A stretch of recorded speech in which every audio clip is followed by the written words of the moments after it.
Welcome, ladies and gentlemen, to the channel. At this time, you know what to do. Hit the like button if you like this video after you get a chance to watch it. Hit the subscribe button if you're not already subscribed to the channel. And leave a comment down below on any of the commentary I have to say here today about NXT November 25th, 2020 review. I have to say I caught this episode yesterday and thought it was an okay show. Wasn't great. Definitely not that. But it was fun. It was okay. It's definitely a little bit uplifting compared to what WWE's main roster are doing. But it still doesn't really feel like NXT like it used to back when they were on the WWE network. There was some build here towards the pay-per-view for War Games that's going to take place on December 6th, which is next week. So I will definitely be providing a review on that pay-per-view. So definitely keep an eye out for that event. But otherwise, I mean, the card was okay. It had some decent wrestling. It wasn't too shabby. They had Kevin Owens on the commentary team. He was alright as a color commentator. First match on the card was Candice LeRae versus Amber Moon, and Amber Moon loses to Candice LeRae.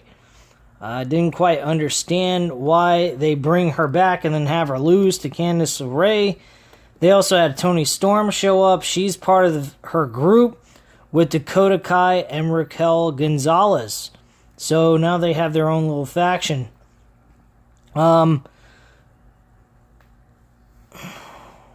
Anyway, so basically there was just simplistic storyline telling, matches taking place, things of that sort. You know, you get the gist. Let's scroll down here. After the match was over, though, just to give you guys a heads up, Moon was surrounded in the ring by heels, but she retreats to the floor. Moon looks up from the bottom of the ramp as the music hits, and out comes Toni Storm to help her up to her feet. They talk things over, and Moon rushes to the ring for a fight. Storm is right behind her, but she grabs Moon and pulls her right back out of the ring. Fans boo as Storm unloads on Moon for the heel turn, destroying her at ringside and launching her into the steel steps. Storm then rolls Moon into the ring where she's attacked by LeRae, Kai, and Gonzalez. Hartwell watches from the corner, sitting up. LeRae walks over to check on Hartwell as the double team on Moon continues. Storm watches this from ringside and enjoys it. And that's pretty much that. We also have the Undisputed Era coming up, but before they go straight to a promo, we have Legend del Fantasma. We, go over their dominance over the NXT as Cruiserweight champions. And at the first time ever with Santos Escobar as the champion, Cruiserweight champion, to defend the Cruiserweight title on an NXT TakeOver event, being the first Cruiserweight champion to ever do that.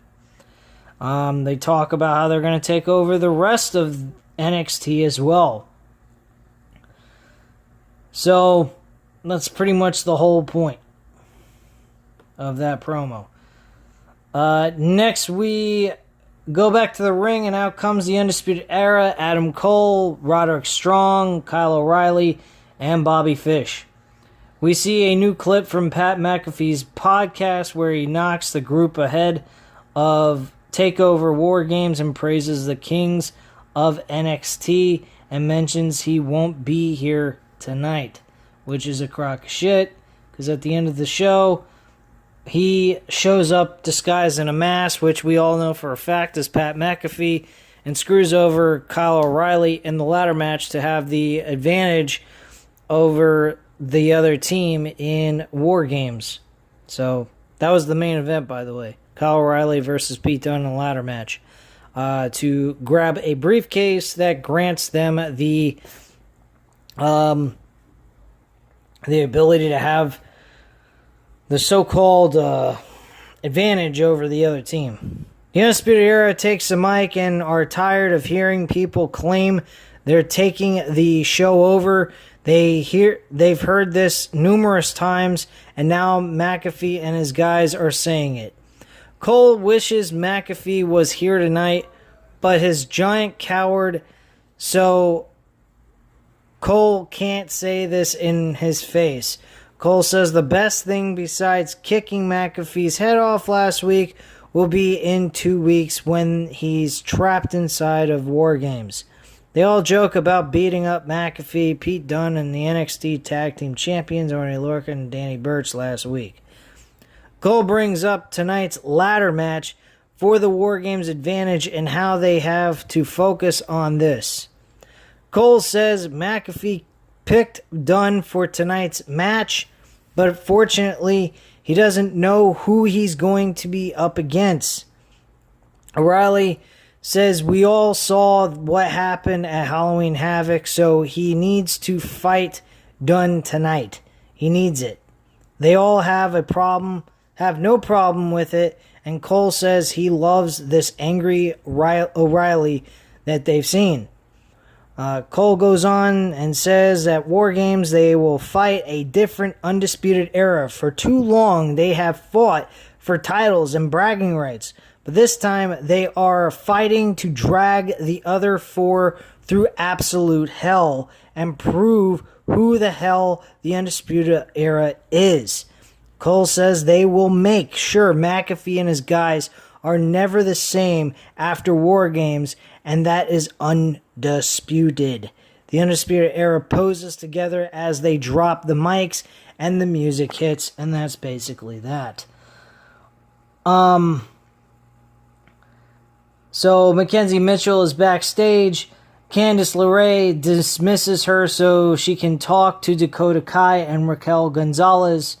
Mackenzie steps to the side. Kai and Gonzalez tell LeRae they are in. Mackenzie comes back over and LeRae introduces her to War Games team herself. Kai and Gonzalez and Toni Storm. Storm appears and talks about how she promised a Storm when she returned. Are we cool? She stares at Mackenzie before walking off with the rest of the team LeRae.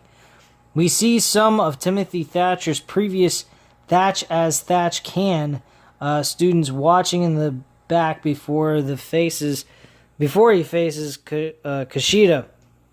Now, Timothy Thatcher actually loses this match to Kushida on this episode because of distraction from Tommaso Ciampa. Apparently, from what I'm being just basically watching this, we're supposedly going to be seeing Thatcher versus Tommaso Ciampa at the War Games pay-per-view event.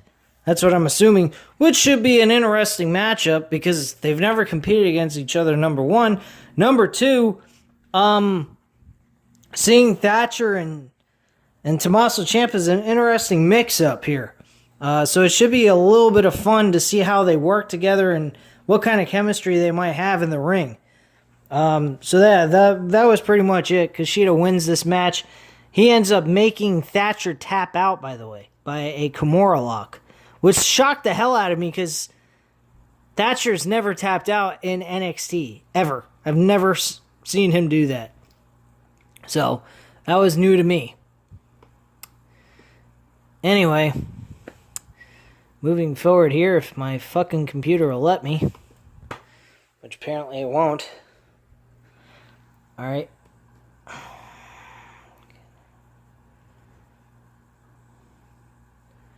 Alright, so next thing is they're discussing for a KO show segment with Leon Ruff. What a fucking name. Who's the guy that beat Johnny Gargano from the week before, which I could not fucking believe. So or the week before that, 2 weeks ago. So Johnny Gargano's in the middle of the ring. Kevin Owens is making a lot of jokes here when Johnny Gargano comes down. Well, Leon Ruff is actually talking about how he's excited to be the NXT North American champion and how he was happy to be able to defeat a guy like Johnny Gargano. And Kevin Owens says, whoa, don't bring up somebody's name, because every time we bring up somebody's name at these KO shows, somebody just seems to come on out. For example, let's see how long it takes him. It probably will come out in about 3 seconds. 1, 2, 3. He comes out in 4 seconds. He's like, it's a little bit of a delay. I'm a little bit earlier than what I expected him to come out. All right. So Johnny Gargano doesn't really want a seat. Owens wants to offer him a seat, but he throws it away. He pulls out another chair, and he says, hey, what the hell are you doing? I didn't ask for a chair. And he said, oh, this is not for you. This is for the next person that's going to come out, because apparently you haven't watched any of these KO shows. Any person that's mentioned in their promos, they seem to come out nonstop. This was a complete and utter joke, which I didn't particularly like all that much. But I also found humor in it as well, because they were making fun of themselves, which I don't know if that's a good thing or a bad thing, but here they were making fun, I guess, of WWE main roster shit. So he's going ahead and he says, he brings up Damian Priest, and he says, oh shit, you just mentioned Damian Priest. He's going to come out in probably 5 seconds. 1, 2, 3, 4, 5. He takes a little longer to come out, and he goes, oh wow, things are a little bit different. People actually kind of just show up later. And whatever. So he shows up in the middle of the ring, and this eventually led to them discussing the idea of War Games, where it's going to be a triple threat match with Leon Ruff, Johnny Gargano, and Damian Priest for the North American Championship. And the joke of it all was Kevin Owens goes ahead and he says, now, if only we had our Theodore Long as the general manager of NXT, where he could establish this fantastic matchup where we have a multi-man matchup for War Games. And then all of a sudden, William Regal pops out of nowhere. He shows up and he makes the match for what it is at War Games and says, Playa imitating Theodore Long. Very fucked up shit. A lot of comedic promo here. I don't know whether you could like it, hate it, or what have you. So, whatever. Finn Balor talks about how he's showing back up to NXT. He's healed from his injuries and so on and so forth. Blah, blah, blah. And whatever. As you can tell, I'm not a huge fan of NXT anymore. There's nothing much to talk about. Cameron Grimes beats Jake Atlas. This eventually, after the match was over, we see Cameron Grimes almost attacked by Dexter Lumis, which eventually is going to have a strap match between Dexter Lumis and Cameron Grimes, which was later on announced by William Regal as well. So apparently they're just announcing matches 2 weeks in advance before the pay-per-view with really no heavy build, apparently, unless they've been building this and just haven't made the announcement yet. That could be the case because, like I said, I haven't been watching the shows week after week, so I don't particularly know what's going on. I'm just kind of catching up with all you guys about this. So that was pretty much that. We also had Rhea Ripley come out to make her announcement on her future with NXT. What's their future? What's her future? Is she staying with NXT? Is she moving on? Is she retiring? What have you? after her loss to Io Shirai for the Women's Championship. She makes mention that she is not leaving. She is staying in NXT.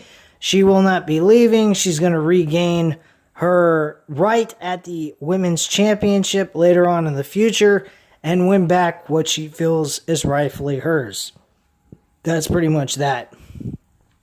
Then Dakota Kai and Candice LeRae, Raquel Gonzalez, and Toni Storm come down to ringside and beat the living hell out of Rhea Ripley. And then Io Shirai shows up to defend her. And I believe, from what I remember, she gets her ass kicked. At least that's what I believe. Give me a second to see.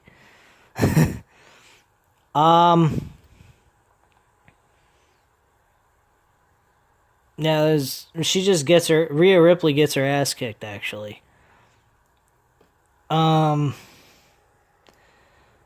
Yeah, she takes out Kai and Gonzalez first, but the numbers game takes over. In the ring, Storm, LeRae, Kai, and Gonzalez destroy Ripley in the ring. As the boos continue, we go to commercial break with Ripley laid out in the ring. And that's pretty much that. So, yeah. Whoop-de-doo. Alright, so... as you guys can tell, I'm not very enthusiastic about this review at all. I mean, it wasn't a terrible show, but I didn't particularly care for it all that much. It's really not the same NXT I'm used to. And now my computer froze. But yeah, the only other thing I believe that I'm missing or discussing on this review is the situation with the ladder match, which was the main event. They did have the grizzled young veterans show up. They're making their announcement and push for the tag team titles, which I have no problem with. And yeah, the last thing on the card was the ladder match for War Games Advantage. Pete Dunne and Kyle O'Reilly, as I already mentioned. The action was very, very good. I will admit that this was probably the best part of the show. Very hard hitting. These guys bruised each other up bad just to give their team the advantage over the other. The problem with all of this is we got Pat McAfee still involved with the Undisputed Era with Adam Cole, and we got a bunch of guys tied together that makes no fucking sense whatsoever. I mean, where does Orny Lorcan and Danny Burch have any business with Pete Dunne? And where does Pat McAfee have any business with any three of those men?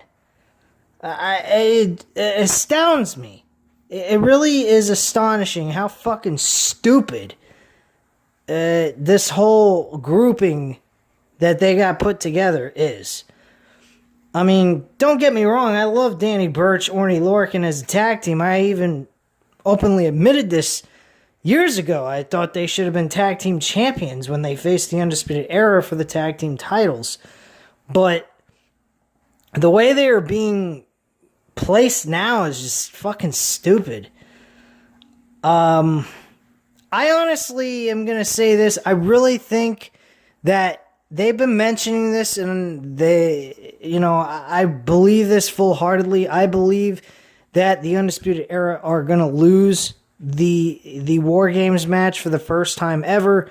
I think this is going to be their last hurrah in NXT at this point, because I think that at this point they're going to leave the NXT roster after this event. And I think that's the right time to do it. Here's another thing that I really believe should happen. Really, truly believe should happen. I know a lot of people are thinking, hey, we want to see Daniel Bryan win the Royal Rumble and face Roman Reigns for the WWE Universal Championship at WrestleMania, or see The Rock face Roman Reigns for the WWE Universal Championship at WrestleMania. Which, both of those matches are fantastic, but here's a third match. A third match that would be great. I would love to see this.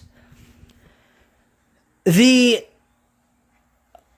Adam Cole shows up at the Royal Rumble pay-per-view.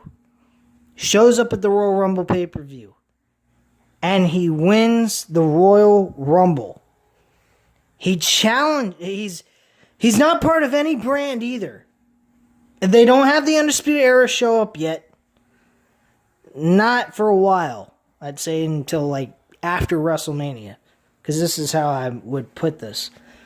You have Adam Cole show up at the Royal Rumble, win the Royal Rumble itself, and then go ahead and make it a mystery on who the hell he's going to pick to challenge for the championship. Whether it be Roman Reigns or right now Drew McIntyre, which that would be another great match they could choose from.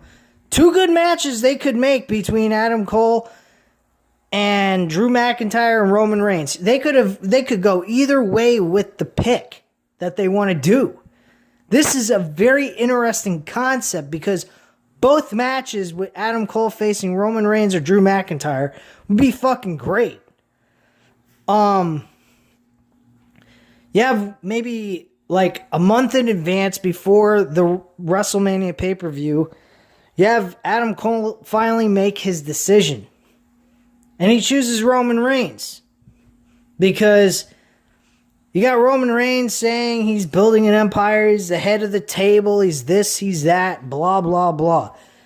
If you were to choose someone to take the title from Roman Reigns and be one of the most surprising endings to all of WrestleMania, Adam Cole would definitely be it. And you have Undisputed Era show up at WrestleMania to help him defeat Roman Reigns for the championship.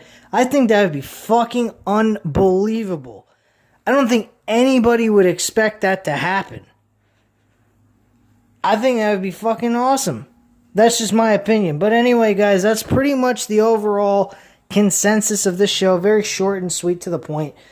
No long drawn out conversation here about this episode. It wasn't nothing much special. It was decent, but it wasn't great. It was not the NXT of old that I'm used to.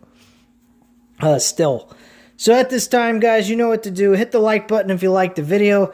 Hit the subscribe button if you're not already subscribed to the channel. And leave a comment down below, and I'll definitely get back to you on that. And I thank you very much for your time. I hope you have a wonderful day and a wonderful night, guys. Bye.